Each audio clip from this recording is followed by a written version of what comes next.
नमस्कार, मैं प्रकाश गुप्ता छत्तीसगढ़ न्यूज इरादा सच से आगे और मेरे यूट्यूब चैनल छत्तीसगढ़ न्यूज इरादा सच से आगे में मेरे दर्शकों का हार्दिक अभिनंदन और स्वागत करता हूं। मैं आपको बता दूं कि मैं अभी छत्तीसगढ़ के सूरजपुर जिला के वीरपुर में मंत्री श्रीमती लक्ष्मी राजवाड़े कैबिनेट मंत्री जी के कार्यालय में मौजूद हूँ, जहाँ आप देख पा रहे होंगे कि मंत्री जी अपने ऑफिस में बैठी हुई हैं। पहले तो मंत्री जी का अपने चैनल से जोड़ते हैं। जी मंत्री जी, आपका हमारे छत्तीसगढ़ न्यूज इरादा सच से आगे और हमारे यूट्यूब चैनल में आपका स्वागत है। जी बहुत बहुत धन्यवाद। तो मंत्री जी, सबसे पहले तो मैं आपसे ये कहूँगा कि अभी जो हमारे जम्मू कश्मीर पहलगाम में जो इतनी बड़ी आतंकवादी घटनाएं हुई, जिसको लेकर जो ऑपरेशन सिंदूर चलाया गया, उसके बारे में बताइए।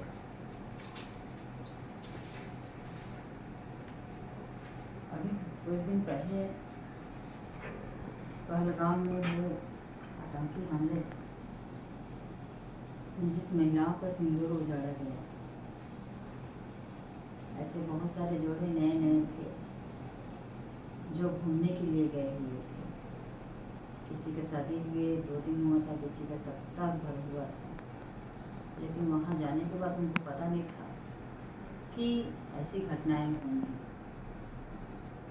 बंधन के जोड़े में बनने के तत्काल बाद बिछड़ना पड़ेगा, ये उनको जानकारी नहीं था।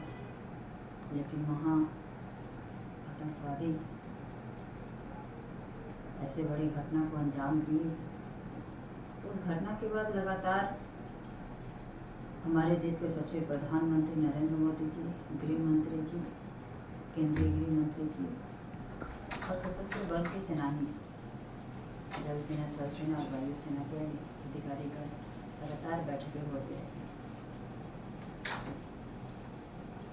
और तब जाके नए अंजाम तक पहुँचे कि हम उनको कैसे बदला के बदले बदला दे सकें।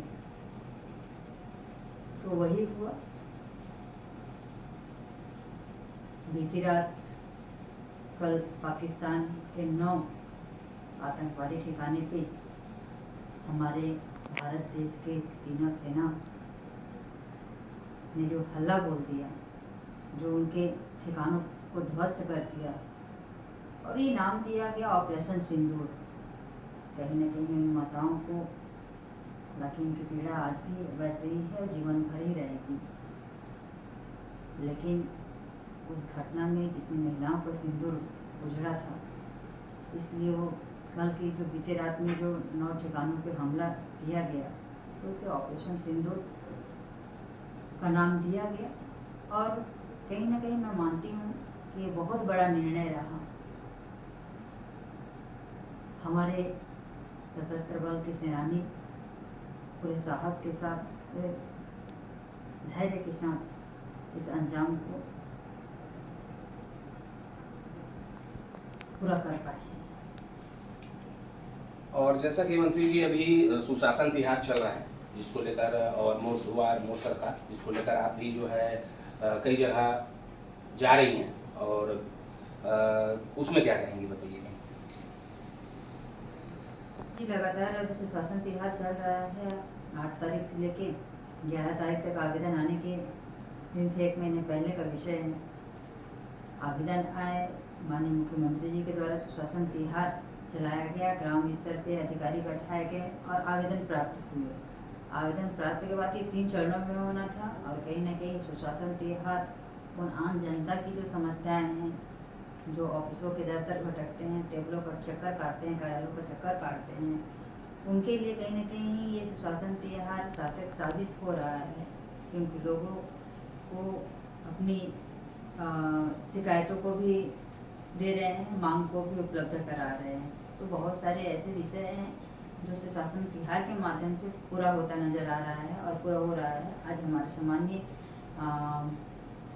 मुख्यमंत्री जी आज प्रेमनगर में सुशासन तिहार के समस्या से समाधान के कार्यक्रम में पहुंच रहे हैं और बहुत सारे ऐसे समस्या का समाधान हुआ है, जिसको हमारे मुख्यमंत्री जी अवगत कराएंगे।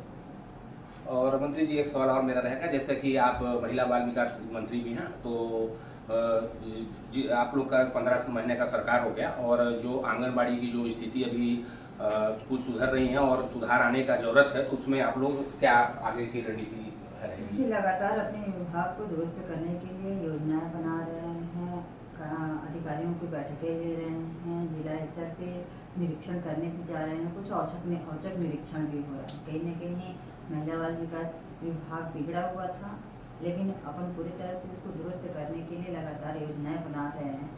और रही बात पोषण की व्यवस्था, हमारे बच्चे पूरी तरह से कुपोषित से सुपोषित हों, उसके लिए लगातार प्रयास कर रहे हैं। और मंत्री जी, एक जाते जाते एक अंतिम सवाल और रहेगा कि पत्रकार सुरक्षा कानून को आप जो है आप लोग की सरकार जो है कब तक इसको जो है गंभीर लेगी, क्योंकि आए दिन जो है मंत्री जी पत्रकारों के साथ घटनाएं, यहाँ तक कि हत्याएं तक हो रही हैं, तो इसमें आप क्या कहेंगे? ये निर्णय शासन का है, प्रशासन का है। कहीं न कहीं उनके निर्णय जब सामने आएंगे तो आप लोगों का जो विषय है, जो मांग है, जी, तो आप देख पा रहे थे कि हमारे साथ जो है मंत्री लक्ष्मी राजवाड़ी जी हमारे चैनल से जुड़ी हुई थी। अब मैं इनका ज़्यादा समय नहीं लेते हुए, क्योंकि आज जो है हमारे छत्तीसगढ़ के मुखिया विष्णुदेव साय जी का भी दौरा है, जिसमें वो अभी मैडम भी जाएंगी। अब मैं अपनी वाणी को विराम करता हूँ। जय हिंद, जय भारत, जय छत्तीसगढ़, जय महामाया।